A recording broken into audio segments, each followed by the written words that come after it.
Hey everybody, it's Jason Blaha here, and today I want to chat with you guys a little bit about um, looking at some of the newer meta-analysis that are out that are looking at muscle growth, and what they're pretty much determining is that there is no real difference between big exercises and small exercises. I mean, I would say multi-joint and single joint, which is the terms that I prefer to use, but most people would think of them as big movements or small movements. I don't like the term compound versus isolation, just kind of one of my pet peeves, so I'm not going to say that, but that is a term a lot of people will use. And it's interesting because you see people on both ends of the spectrum argue all the time for years and years and years that one of them builds more muscle in a target muscle than another. Okay, you'll see a lot of the bodybuilding community will say, well, the smaller movement builds more muscle because it isolates a muscle more. Well, no, the research isn't showing that to be the case at all. Okay, you're flat wrong. The only time it builds more muscle is if it hits the muscles maybe from a better angle.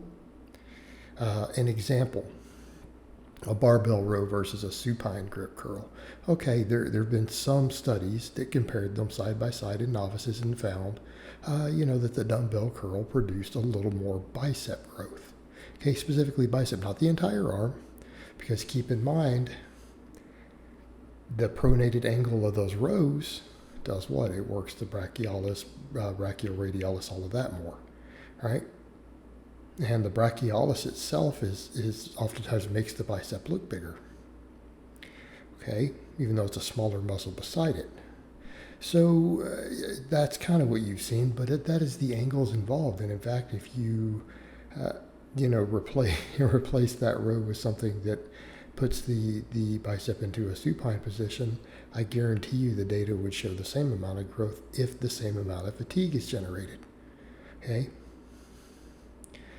When we start comparing, say, a tricep extension with a bench press, tricep extension doesn't actually always necessarily make the tricep bigger than a bench press. It works different heads a little different. So in other words, different heads get worked a little more, but it's not because it's single joint, it's because of the angles involved. But not all the tricep gets bigger from extensions. The lateral head of the tricep, in the studies that looked at it, grows more from the bench press, whereas in the long head grows more from extensions. But in terms of the overall size, there wasn't really much difference. And I think here's a take-home you could look at that. Right, here's a take-home. Maybe if you did both, and you got the benefits of both, the tricep might get really big. Yeah, just throwing that out there. But you'll see all these proponents who say, well, you have to do that, but they're not thinking about, no, you're maybe not working the muscle anymore. In some cases you might be, but it might only be for that one multi-joint exercise. There'll be another that works it just as much. And what you're finding is that maybe it just works different heads.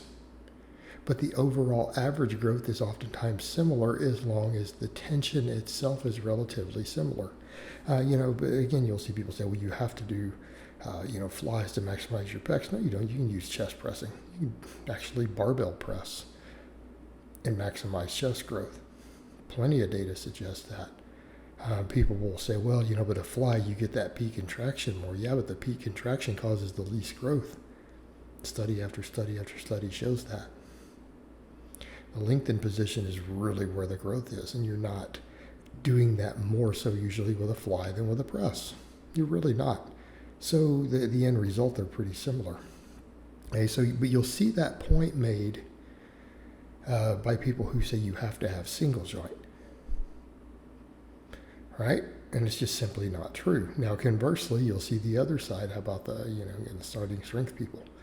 Multi-joint causes way more muscle growth. Well, maybe in the totality it does. And it does. It absolutely does. I mean, you see me doing a belt squat there, or even if you did a back squat, is that going to stimulate the quads just as much as a leg extension? Yeah, probably so. Not necessarily, but probably. Depending upon the lifter, though, doesn't it? There are some lifters who are just not suited to grow quads very well with squats due to their structure. In which case, maybe not for them. But everything else is going to grow more. The glutes are going to grow more. The adductors are going to grow more. Those are big muscles. Well, not necessarily. Not for the individual muscle. For some of the muscles, yes. Some of the others, maybe no. But it gives better exercise economy. They're definitely better for strength due to, intramuscular and intermuscular coordination. Right? All of that plays a role. But if we're talking purely hypertrophy, no, it just gets you out of the gym quicker. We could argue about certain muscles may get more or less than is ideal. But the research shows that the overall growth, pretty much the same. This is what meta-analysis is finding. It doesn't really matter that much. We don't need to worry about, are we isolating a muscle or not? Are we using the most or not? We don't need to have that conversation because it appears that it doesn't matter. The muscles only care about tension from a muscle growth perspective, if that's what we're discussing. And that's important because even for strength, you need to maximize size.